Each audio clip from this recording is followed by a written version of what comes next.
বোনেরা, আল্লাহ রাব্বুল আলামিনের দরবারে হাজারো শুকরিয়া যে আল্লাহ রাব্বুল আলামিন একান্তভাবে আমাদের ভালোবেসে পবিত্র এই জুমাবারে খুতবা শোনার মতো গুরুত্বপূর্ণ এই মুহূর্তে আমাদের মসজিদে একত্রিত হওয়ার সুযোগ দান করেছেন। এজন্য আমরা সবাই শুকরিয়া তার উচ্চারণ করি আলহামদুলিল্লাহ।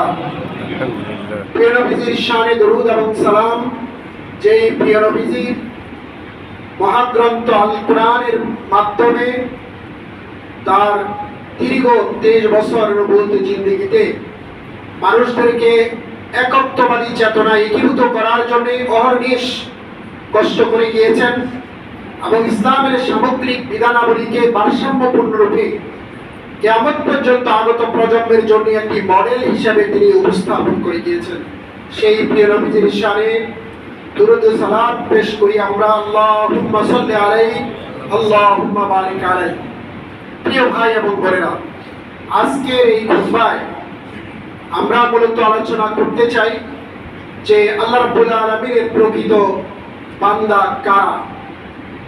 মহাগ্রন্থ আল কোরআনে সূরা ফুরকানের 63 থেকে 77 নম্বর আয়াতে আল্লাহ রাব্বুল আলামিন 13টি গুণাবলী, রহমানের বান্দাদের 13টি গুণাবলী তিনি উপস্থাপন করেছেন।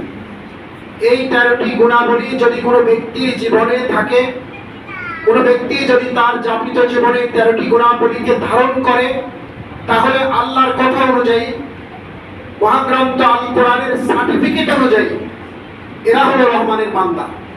আর আমরা যদি নিজেরা নিয়মিত বলতে থাকি, ওয়াজ নসিহতে, ড্রেস পোশাক আশাক বড় আলখাল্লা পরে সমাজে বিভিন্ন উপায় উপকরণের মাধ্যমে মানুষের মনোরঞ্জনের চেষ্টা করে যদি নিজেদেরকে বোঝানোর চেষ্টা করি যে আমরা হলাম আল্লাহর ওলি, আমরা হলাম গাউস কুতুব, আমরা হলাম আল্লাহর প্রিয় বান্দা, অমুক হলো আল্লাহর প্রিয় বান্দা, তাহলে এগুলো আল্লাহর কাছে কখনো ধর্তব্য হবে না, গ্রহণযোগ্য হবে না।